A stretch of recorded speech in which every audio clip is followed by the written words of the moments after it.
اور آپ کا جو خواب تھا، جو ہمارا منشور تھا کہ ہم اوورسیز پاکستانیز کو حصے دار بنائیں گے، ان کو احساس شمولیت دلوائیں گے اور اس ملک کی پالیسی فارمولیشن میں ان کو ہم اہم رول دیں گے، وہ خواب کل شرمندہ تعبیر ہوا، اور وہ تاریخی لیجسلیشن آپ کی سربراہی میں جو پارلیمنٹ میں کی، اس سے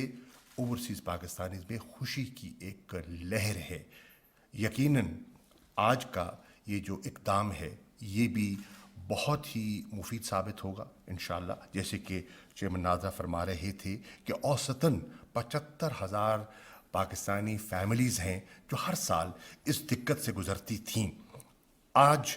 ان کے لیے ایک نئی راہ کھلی ہے اور وہ اپنے گھر بیٹھے اس ڈیجیٹل ذریعے سے اپنا جو مختار عام ہے، مختار خاص ہے، وہ حاصل کر سکیں گی۔ جناب والا، اس کی شدت کا احساس کووڈ-19 میں زیادہ ہوا۔ لاک ڈاؤن تھا، سفری آمد و رفت میں پابندیاں تھیں اور بے پناہ لوگوں کو پریشانی ہوئی، تو اس کی ضرورت پہلے سے زیادہ محسوس کی گئی ان 2 سالوں میں۔ آپ کا تصور تھا، الحمدللہ اس پر آج پیش رفت ہوئی ہے۔ یہ جو میں آپ کے سامنے گفتگو کر رہا ہوں، ڈیجیٹل ٹیکنالوجی کے ذریعے آپ کے 114 مشن اس وقت اس تقریب کو خود دیکھ رہے ہیں، سن رہے ہیں، اور وہ اس سے کنیکٹڈ ہے، لائیو سٹریمنگ ہو رہی ہے، اور ہم نے لنک بھی دیا ہے، اور اوورسیز پاکستانی جو ہیں they can all log in and listen to what you have to say this evening۔ تو یہ ہے اس ڈیجیٹل ٹیکنالوجی کا کمال۔ آپ کو یہ بھی جان کر خوشی ہوگی کہ فارن آفس نے ایک انیشیٹو لیا تھا، اور جو سعودی عربیہ کی سربراہی میں ایک DCO، انہوں نے ڈیجیٹل ٹیکنالوجی کو اس پورے خطے میں فروغ دینے کے لیے کوشش کی، اور جس میں 7 ممالک جن میں سلیکٹ کیے گئے، اس میں فاؤنڈنگ ممبر پاکستان بنا، اور پاکستان نے وہ ان کے ساتھ اگریمنٹ سائن کیا، اور آج سیکرٹری جنرل جو تھی DCO کی، ان نے مجھ سے ملاقات بھی کی اس سلسلے میں کہ کس طرح ہم سعودی ریسورسز اور پاکستان کے ٹیلنٹ کو یکجا کر کے ڈیجیٹلائزیشن کی طرف آگے کس طرح بڑھ سکتے ہیں۔ یہاں میں شکریہ ادا کرنا چاہوں گا چیئرمین صاحب آپ کا اور آپ کی ٹیم کا، جس طرح آپ نے ہمارے ساتھ تعاون کیا، نہ صرف اس میں بلکہ آپ نے پرائم منسٹر صاحب مجھے کہا تھا کہ فارم منسٹر کا پورٹل لانچ کیا جائے، وہ پورٹل لانچ ہو چکا ہے، اور آج اس کا نفاذ 113 مشنز میں ہو چکا ہے۔ ناؤ ایوری پاکستانی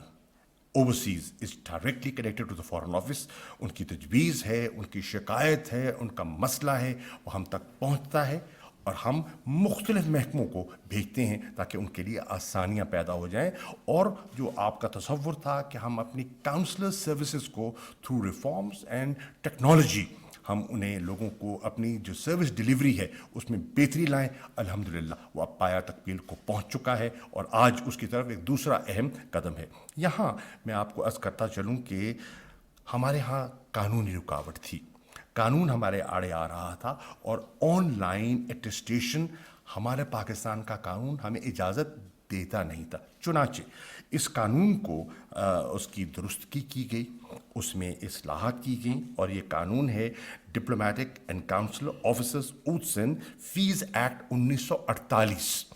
اس میں 2 ترامیم کی گئی، ایک سیکشن 3 میں امینڈمنٹ کی گئی،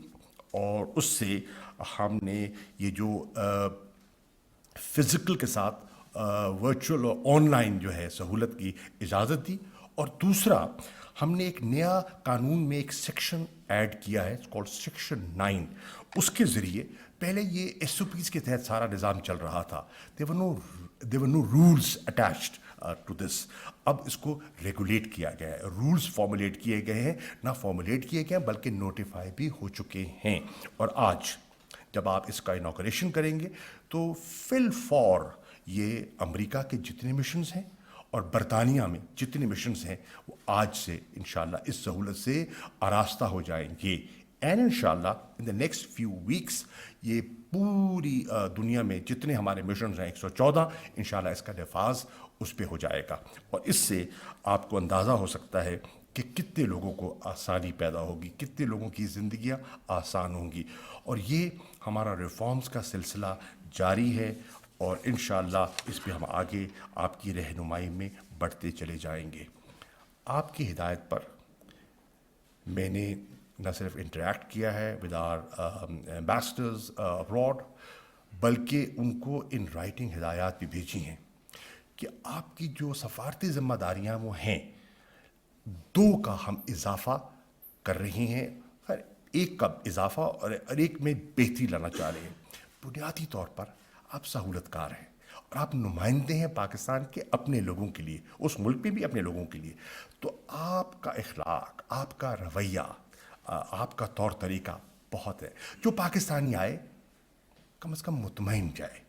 اور اس کا بوجھ ہلکا ہو۔ جب وہ آئے تو اپنی ایمبیسی میں آئے، پاکستان ہاؤس آئے تو سمجھے میں اپنے گھر جا رہا ہوں۔ تو کوالٹی آف سروسز کو امپروو کرنا ہمارا مقصد ہے اور اس کی طرف ہم پیش رفت کر رہے ہیں۔ اور دوسری ان کو ذمہ داری جو میں نے آپ کے کہنے پہ سونپی ہے وہ یہ ہے اکنامک ڈپلومیسی۔ فارن پالیسی کے آبجیکٹو حاصل نہیں کیے جا سکتے، کنگال ملک نہیں کر سکتا، کشکول والا ملک جو ہے وہ اپنے فارن پالیسی آبجیکٹو حاصل نہیں کر سکتا۔ اس کے لیے ضروری ہے کہ ہم اپنے پاؤں پہ کھڑے ہوں، اور پاؤں پہ کھڑے ہونے کے لیے ہمارے جو ڈپلومیٹک ایسٹس ہیں ہم نے ان کو کس طرح استعمال کرنا ہے کہ ہم انویسٹمنٹس کو اٹریکٹ کریں، ہم اپنی بائیلیٹرل ٹریڈ کو، ہم ریجنل ٹریڈ کو فروغ دیں۔ ٹریڈ انویسٹمنٹ آفیسرز ہوتے ہیں منسٹری آف کامرس کے، وہ اپنا رول پلے کرتے ہیں، لیکن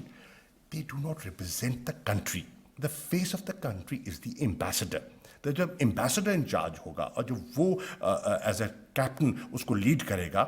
تو اس کو جو ٹریڈ انویسٹمنٹ آفیسر ہے، ایک تو ہر جگہ ہوتے نہیں ہیں، جہاں جہاں ہے اس کے لیے آسانی پیدا ہوگی اور اٹریکشن ہوگی۔ تو اکنامک ڈپلومیسی کے ذریعے اور کاؤنسلر سروسز کی بہتری میں انشاءاللہ ایک بہتر اور ایک نئے پاکستان کی طرف ایک قدم ہوگا، اور آپ کی رہنمائی کا ہم شکریہ ادا کرنا چاہتے ہیں کہ آپ نے یہ ہمیں گائیڈنس دی اور انشاءاللہ آج ایک قدم اٹھ رہا ہے۔ Thank you.